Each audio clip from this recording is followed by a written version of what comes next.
the admiration and complex of Turks towards America.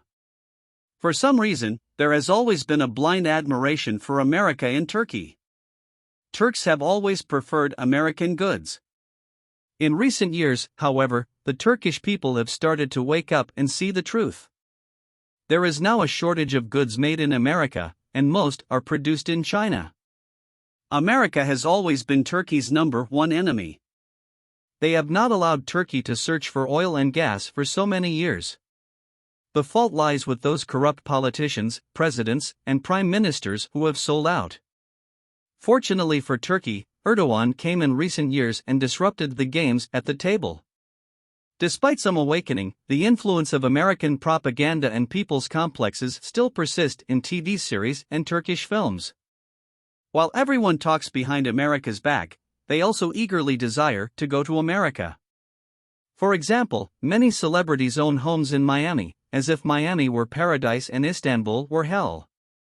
While tourists from all over the world want to come to Turkey, our celebrities choose to go to America. With this American complex, they can always keep Turks as a subjugated nation. If you ask an American about their thoughts on Turks, you will understand the truth.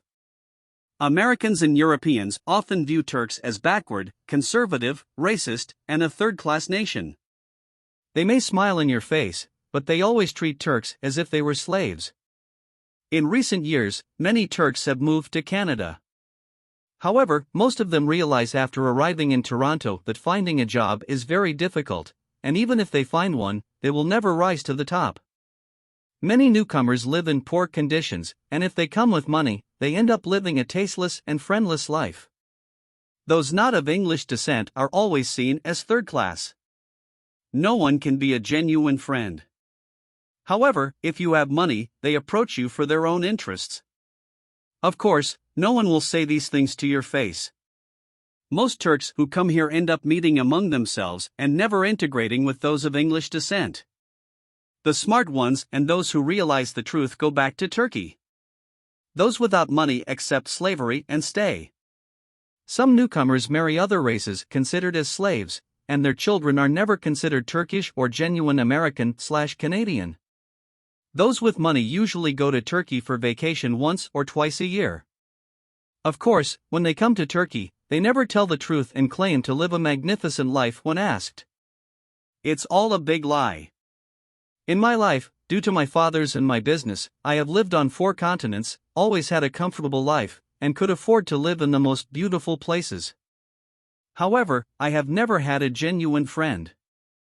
I had nothing to talk about with any of them. Eventually, my parents went back to Turkey because they never liked the people here. I share the same thoughts. If it were up to me, everyone could be happy where they were born. It is really a hardship to be with people whose mindset and jokes you cannot understand. Turks living here generally have simple lives.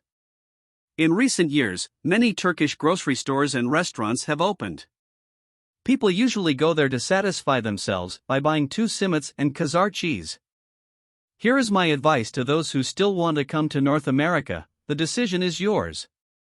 But remember, your life may turn into Nasreddin Hodge's watermelon story. Whether it was worth it or not, you'll have to decide.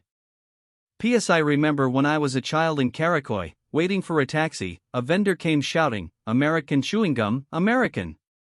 An elderly and witty man came forward and said to the vendor, "Hey, if it were an American coffin, would you climb into it?"